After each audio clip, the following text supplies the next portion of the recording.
क्या आपने कभी सोचा है कि जब हमारी आंखें हमेशा के लिए बंद हो जाती हैं, तो हमारी आत्मा सबसे पहले कहाँ जाती है? यमदूतों के आने से भी पहले, चित्रगुप्त के हिसाब किताब से भी पहले, वो कौन सी पहली दहलीज है जिस पर हर रूह को कदम रखना ही पड़ता है, चाहे वो पापी हो या पुण्यात्मा, राजा हो या रंक? आखिर वो कौन सी रहस्यमय जगह है जहाँ पहुंचकर आत्मा अपने ही सच का सामना करती है? एक ऐसा सच जिसे वो पूरी जिंदगी दुनिया से छुपाती रही।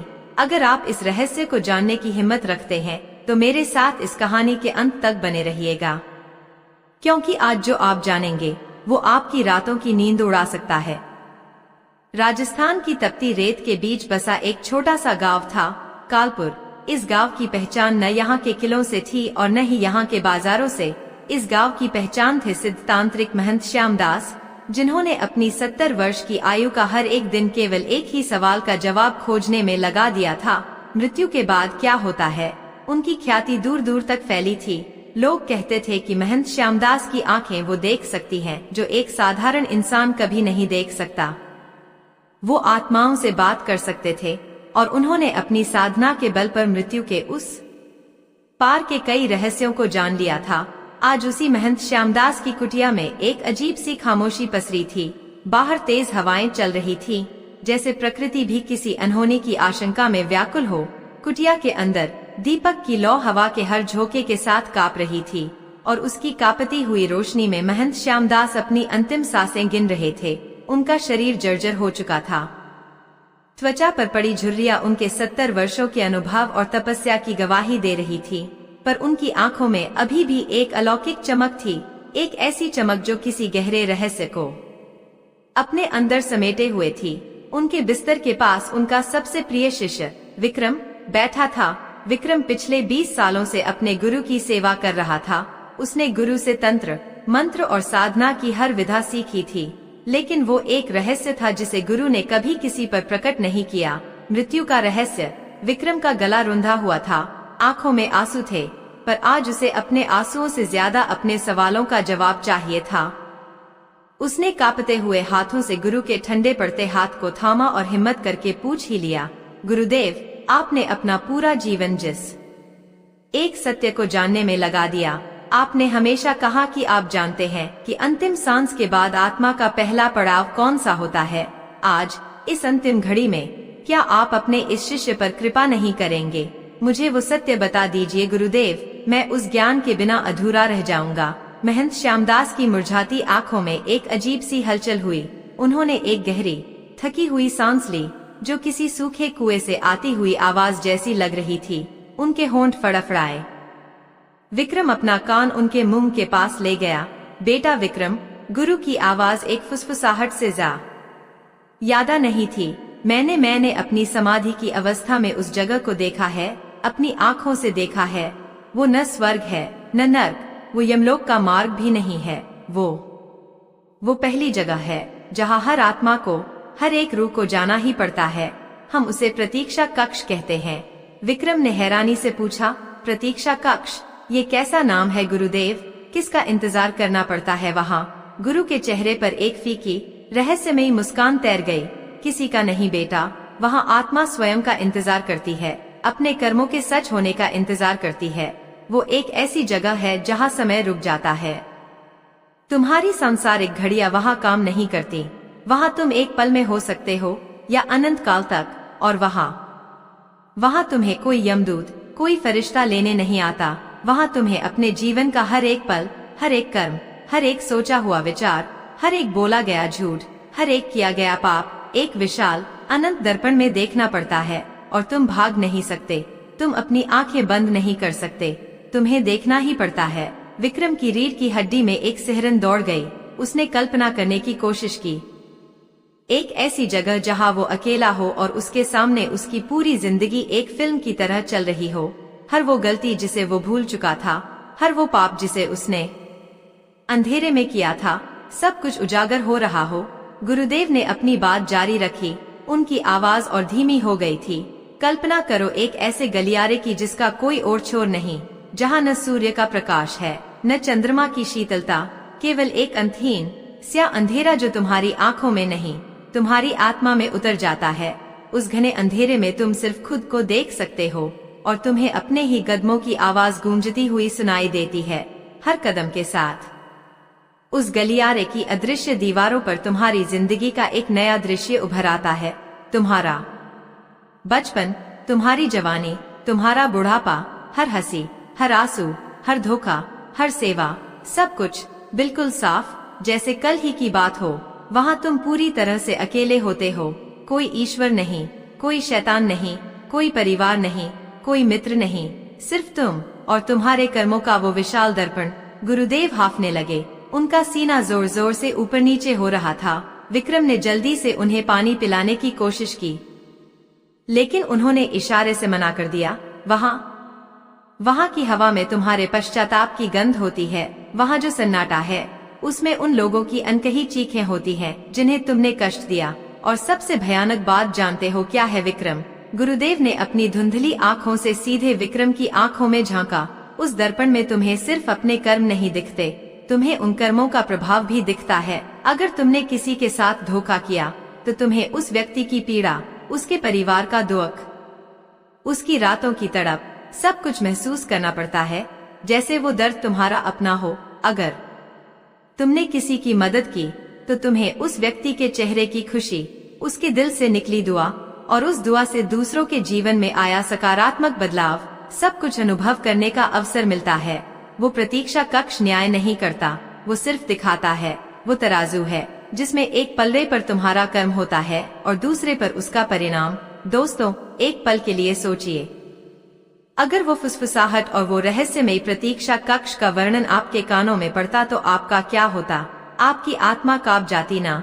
अगर ये कहानी आपकी रूह को छू रही है और आप जानना चाहते हैं कि विक्रम के साथ आगे क्या हुआ, तो इस वीडियो को एक लाइक जरूर देना और हमारे चैनल को सब्सक्राइब कर लेना ताकि आप ऐसी रहस्यमय वीडियो आप पहले देख सकें। और कमेंट में बताइए कि क्या आप ऐसी किसी जगह में अपने कर्मों का सामना करने के लिए तैयार हैं। चलिए अब कहानी में वापस चलते हैं। महंत श्यामदास की बातें सुनकर विक्रम का पूरा शरीर ठंडा पड़ गया था। उसे लगा जैसे वो खुद उस अंधेरे गलियारे में खड़ा है। उसे अपने ही किए हुए कुछ काम याद आने लगे, कुछ ऐसी गलतियां जो उसने जवानी के जोश में की थी, कुछ ऐसे झूठ जो उसने खुद को बचाने के लिए बोले थे। क्या उसे भी वो सब देखना पड़ेगा? क्या उसे भी उन लोगों की पीड़ा को महसूस करना पड़ेगा जिन्हें उसकी वजह से तकलीफ पहुंची थी? ये ख्याल आते ही उसके दिल की धड़कन बढ़ गई। उसने अपने विचारों को झटक दिया और गुरुदेव की सेवा में ध्यान लगाने की कोशिश की। पूरी रात गुजर गई। बाहर हवा का शोर अब शांत हो चुका था। भोर होने को थी। आसमान में तारे फीके पड़ रहे थे। कुटिया में दीपक भी लगभग बुझने को था। महंत श्यामदास की सांसें अब और भी धीमी हो गई थी। उनकी आंखों की चमक भी मंद पड़ चुकी थी। विक्रम समझ गया कि समय आ गया है। उसने गुरु के कानों में गायत्री मंत्र का जाप करना शुरू कर दिया ताकि उनकी अंतिम यात्रा शांतिपूर्ण हो। महंत श्यामदास के चेहरे पर एक परम शांति का भाव था, जैसे वो किसी गहरी नींद में जा रहे हों। उनकी छाती का भारी उतार चढ़ाव धीमा पड़ने लगा। सांसों की लय टूट रही थी, जैसे कोई संगीतकार अपनी अंतिम धुन बजाकर थक गया हो। और फिर एक अंतिम हल्की सी सांस के साथ उनका शरीर स्थिर हो गया। महंत श्यामदास ब्रह्मलीन हो गए थे। विक्रम की आंखों से आंसुओं की धारा बह निकली। उसने अपना सिर गुरु के चरणों में रख दिया। 20 साल का साथ एक पल में छूट गया था। कुटिया में पूर्ण शांति थी। केवल विक्रम के सिसकने की आवाज आ रही थी। उसने खुद को संभाला, गुरु के मृत शरीर को सम्मान पूर्वक आसन पर लिटाया और उनकी अंतिम क्रिया की तैयारी के लिए बाहर जाने को हुआ। वो जैसे ही मुड़ा, एक ऐसी घटना घटी जिसने विक्रम के पैरों के नीचे से जमीन खिसका दी। महंत श्यामदास के मृत शरीर के होंठ, जो कुछ पल पहले तक स्थिर थे, अचानक हिले और उस परम शांत कुटिया में एक सर्द, गहरी और अपार्थिव फुसफुसाहट गूंजी, जो केवल और केवल विक्रम को सुनाई दी। विक्रम, ये आवाज गुरुदेव की ही थी, पर इसमें सांसारिक कंपन नहीं था। ये आवाज जैसे किसी बहुत गहरे कुएं से या किसी दूसरी दुनिया से आ रही थी। विक्रम, मैं पहुंच गया हूँ, मैं वही हूँ उस प्रतीक्षा कक्ष में और मैं देख रहा हूँ, मैं सब कुछ देख रहा हूँ, मैं वो भी देख रहा हूँ जो तुमने उस रात किया था। ये शब्द नहीं थे, ये हवा में तैरते हुए बर्फीले तीर थे जो सीधे विक्रम के सीने में जा लगे। उसका चेहरा सफेद पड़ गया, आंखों के सामने अंधेरा छा गया। उसके पैर किसी पुरानी जड़ की तरह जमीन पर जम गए। वो हिल नहीं पा रहा था, बोल नहीं पा रहा था, बस अपने गुरु के शांत मृत शरीर को देख रहा था, जिसके होंठ अब वापस स्थिर हो चुके थे। कौन सी रात? विक्रम का दिमाग सुन्न हो गया था। मैंने क्या किया था? उसके दिल में दबे हुए हजारों राज, हजारों डर एक साथ बाहर आने को छटपटाने लगे। गुरुदेव की अंतिम सांस के साथ मृत्यु का जो रहस्य प्रकट हुआ था, वो अब विक्रम का व्यक्तिगत अभिशाप बन चुका था। वो प्रतीक्षा कक्ष अब सिर्फ एक कहानी नहीं था, वो एक हकीकत थी, जहां उसके गुरु जा चुके थे और अब उसके हर उस राज को देख रहे थे जिसे उसने दुनिया की नजरों से तो क्या, खुद अपनी नजरों से भी छुपा कर रखा था। बाहर सुबह का सूरज निकल रहा था, लेकिन विक्रम के जीवन में अब तक का सबसे घना, सबसे भयानक अंधेरा छा चुका था। उसे समझ नहीं आ रहा था कि वो अपने गुरु के ब्रह्मलीन होने का शोक मनाए या उस रहस्यमयी फुसफुसाहट के आतंक से कांपे, जो अब भी उसके कानों में गूंज रही थी। कहानी अभी खत्म नहीं हुई है, ये तो बस शुरुआत है। महंत शाह यामदास ने प्रतीक्षा कक्ष से ऐसा क्या देखा? वो कौन सी रात थी जिसका जिक्र उन्होंने किया? और विक्रम का वो कौन सा पाप था जो अब दर्पण में उजागर हो रहा था? ये सब जानने के लिए आपको हमारी कहानी को पूरा देखना होगा। अगर आप जानना चाहते हैं कि विक्रम के उस एक राज ने कैसे 3 और जिंदगियों को बर्बाद कर दिया था और कैसे गुरु की आत्मा ने प्रतीक्षा कक्ष से ही अपने शिष्य के प्रायश्चित का मार्ग दिखाया, तो हमारे साथ जुड़े रहिएगा। हम वादा करते हैं आगे यह वीडियो आपके होश उड़ा देगा। दोस्तों, कहानी में अब तक हमने जाना कि कैसे महंत श्यामदास ने अपनी अंतिम सांस के साथ विक्रम को मृत्यु के बाद के पहले पड़ाव प्रतीक्षा कक्ष का रहस्य बताया और कैसे उनकी मृत देह से निकली एक रहस्यमयी फुसफुसाहट ने विक्रम को अंदर तक दहला दिया। गुरु ने कहा था, विक्रम मैं देख रहा हूँ जो तुमने उस रात किया था। अब सवाल यह है कि वो कौन सी रात थी? विक्रम का वो कौन सा गुनाह था जो उसके गुरु मृत्यु के पार से भी देख रहे थे? और उस प्रतीक्षा कक्ष के दर्पण में अब ऐसा क्या दिखने वाला था जो विक्रम की पूरी जिंदगी को बदल कर रख देगा? अगर आप उस रात का सच और कर्मों के उस आईने का न्याय देखने की हिम्मत रखते हैं, तो अपनी सांसें थाम लीजिए और मेरे साथ इस रूहानी सफर के अंत तक चलिए, क्योंकि यह कहानी सिर्फ एक कहानी नहीं, बल्कि हम सब के लिए एक चेतावनी है। कौन सी रात? ये 3 शब्द विक्रम के दिमाग में किसी हथौड़े की तरह बज रहे थे।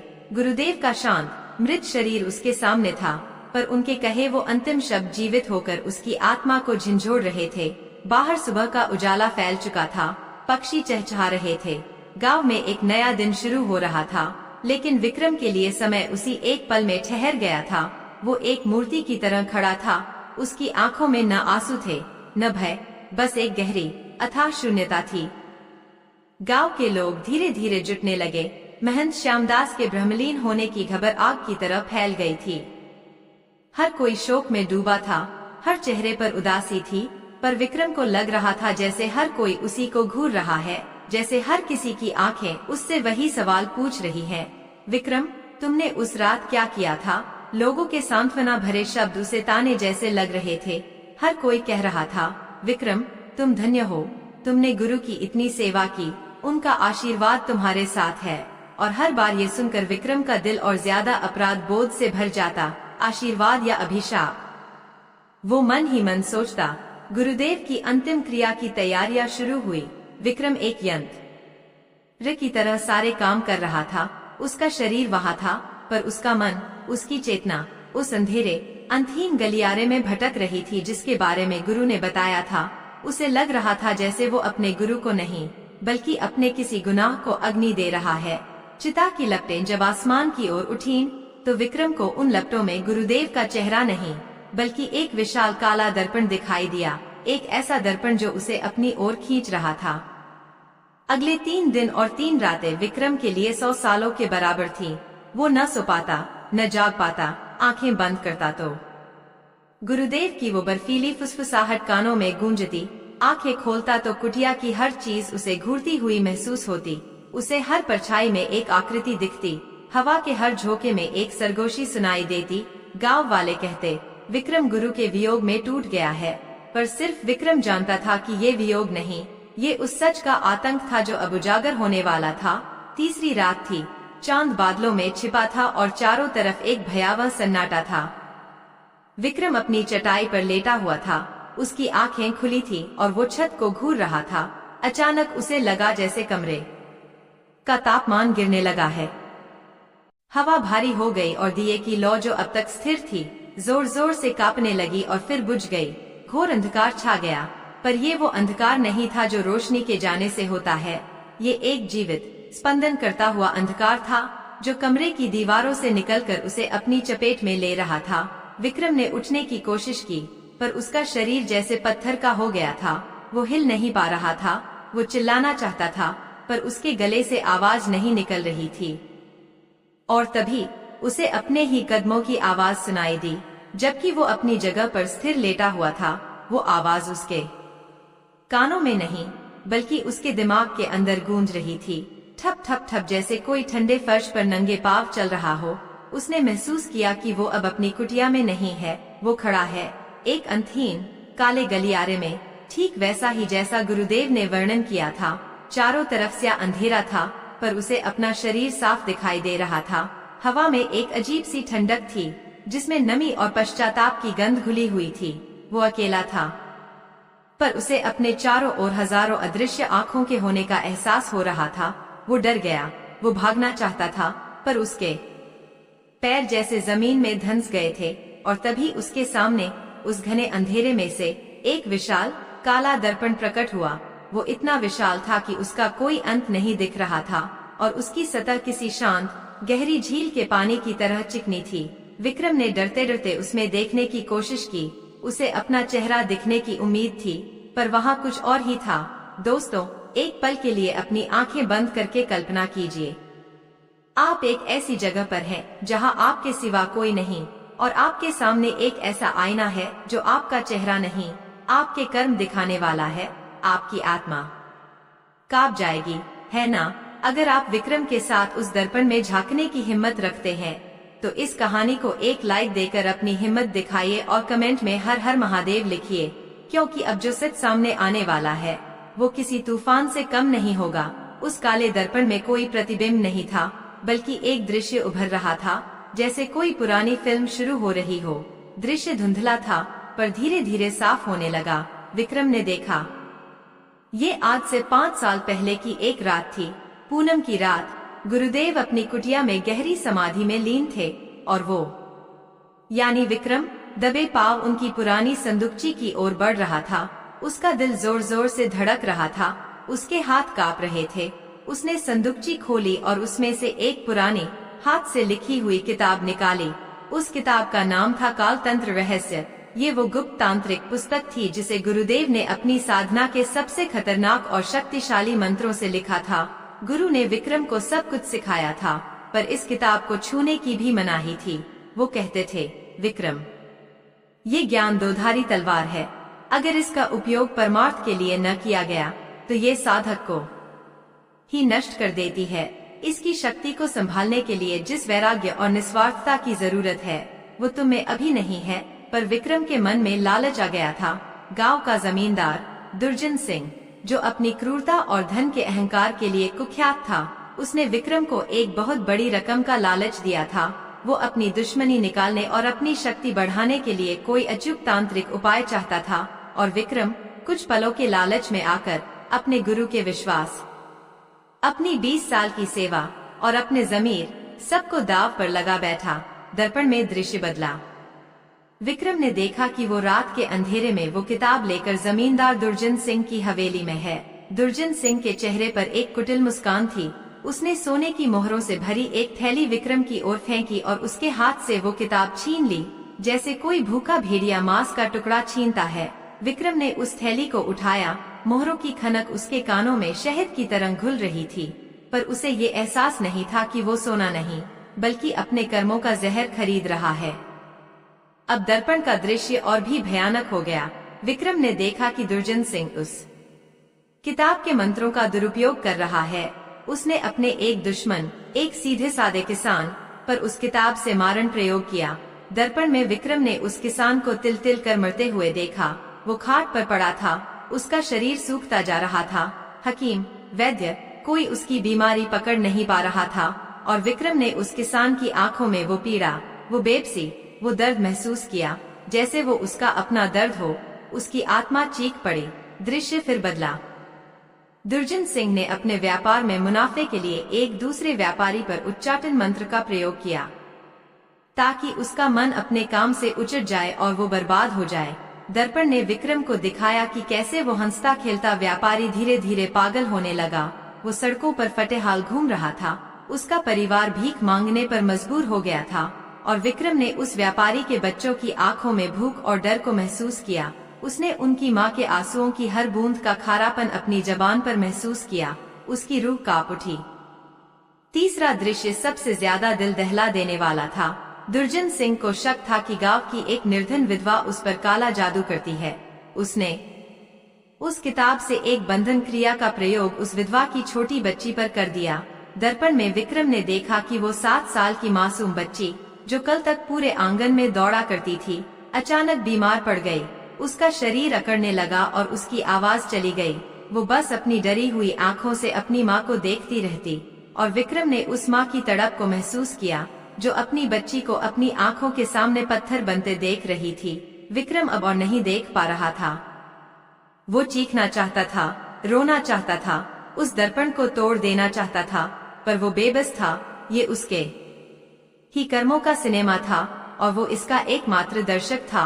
और तभी उस दर्पण में से एक आकृति उभरी। ये महंत श्यामदास थे, पर ये उनके सांसारिक शरीर की छवि नहीं थी। ये एक तेजोमय, पारदर्शी आत्मा थी। उनकी आंखों में गुस्सा नहीं, बल्कि एक गहरी पीड़ा और करुणा थी। विक्रम, गुरु की आवाज अब फुसफुसाहट नहीं थी, वो पूरे गलियारे में गूंज रही थी। अब समझे, प्रतीक्षा कक्ष क्या है। ये कोई सजा नहीं देता, ये सिर्फ सच दिखाता है। तुम्हारे एक लालच ने, तुम्हारी एक गलती ने 3 जिंदगियों को नर्क बना दिया।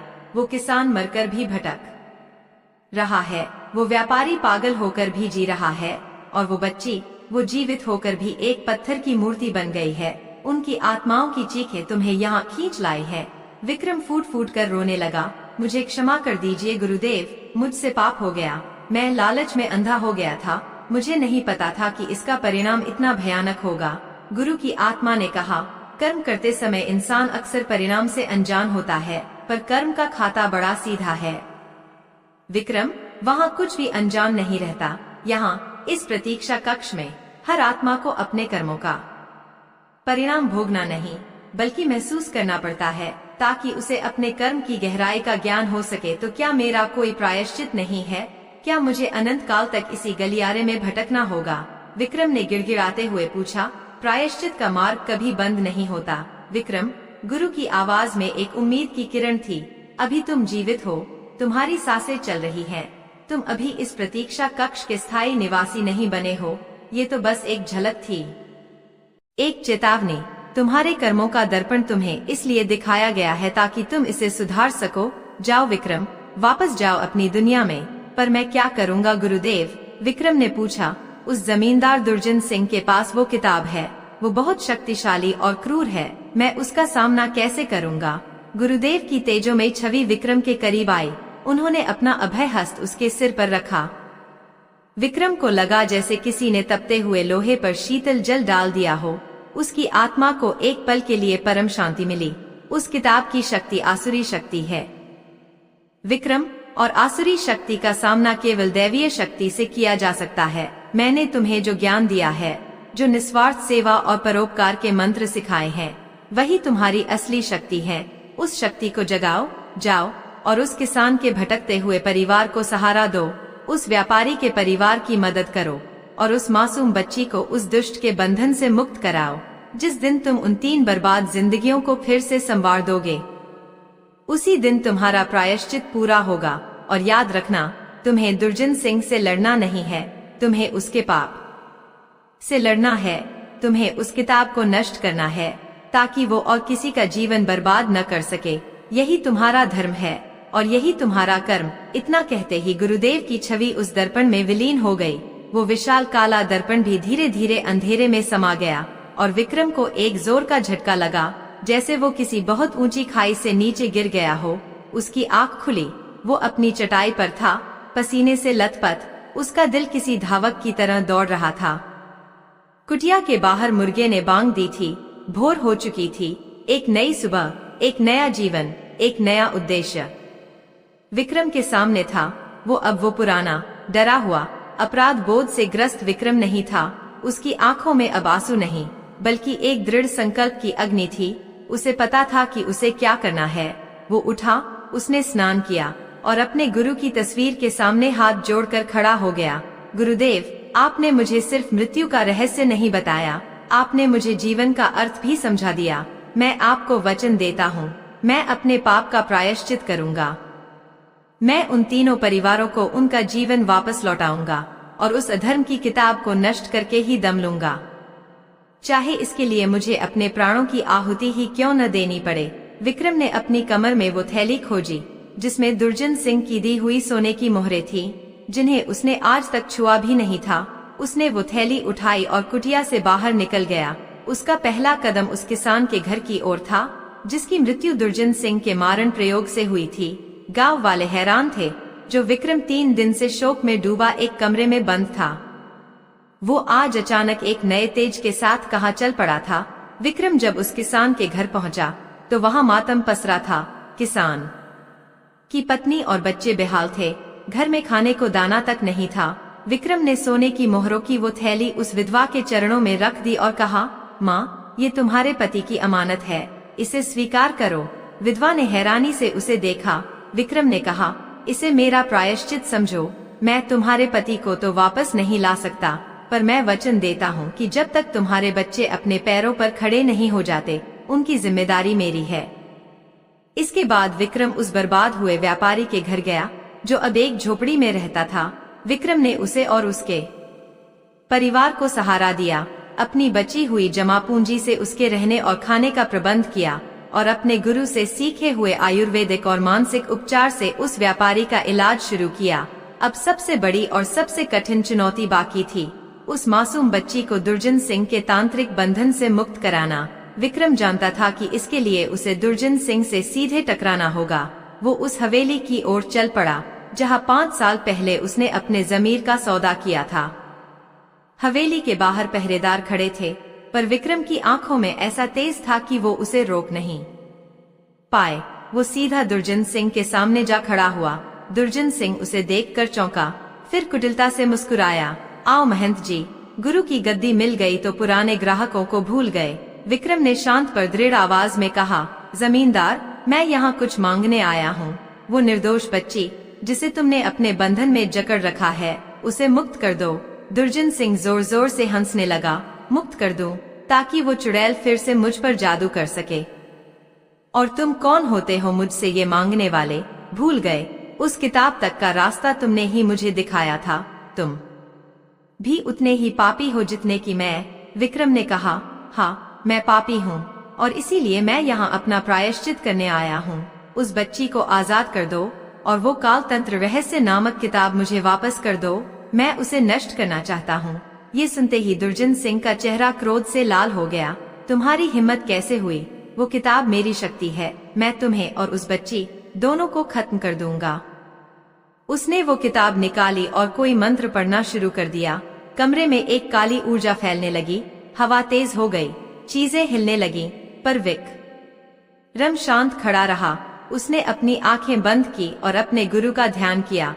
उसने किसी विनाशक मंत्र का जाप नहीं किया, बल्कि उसने पूरी श्रद्धा से महामृत्युंजय मंत्र का जाप शुरू कर दिया। ओम त्र्यंबकम यजामहे सुगंधिन पुष्टिवर्धनम उर्वारुकमेव बंधनान्मृत्योर्मुक्षयमामृतात्। विक्रम की आवाज में लालच या क्रोध नहीं, बल्कि करुणा और विश्वास था। उसकी दैवीय ऊर्जा दुर्जन सिंह की आसुरी ऊर्जा से टकराने लगी।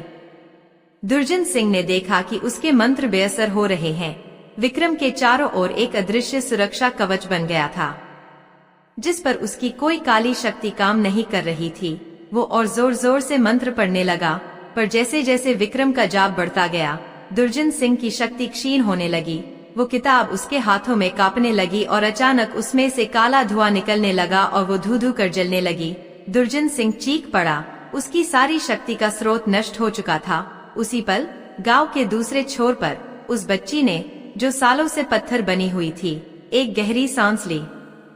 अपनी आंखें खोली और धीमी आवाज में बोली, माँ। उसकी माँ की आंखों से खुशी के आंसू बह निकले।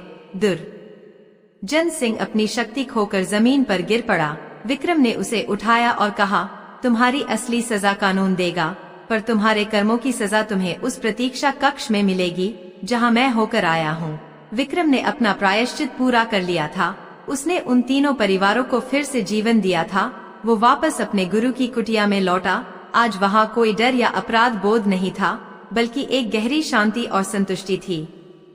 उसने अपने गुरु की गद्दी को संभाला, पर अब वो महंत नहीं, बल्कि एक सेवक था जो लोगों की निस्वार्थ सेवा में अपना जीवन बिताना चाहता था, क्योंकि अब वो जान गया था कि मृत्यु के बाद आत्मा सबसे पहले किसी स्वर्ग या नर्क में नहीं, बल्कि अपने ही कर्मों के आईने के सामने जाती है। और उस आईने से ज्यादा सच्चा और निष्पक्ष न्यायाधीश इस पूरे ब्रह्मांड में कोई और नहीं है। कहानी यहाँ समाप्त होती है, पर एक सवाल छोड़ जाती है। अगर आज रात आपको उस प्रतीक्षा कक्ष में बुलाया जाए, तो क्या आप अपने कर्मों के दर्पण का सामना करने के लिए तैयार हैं? सोचिएगा जरूर।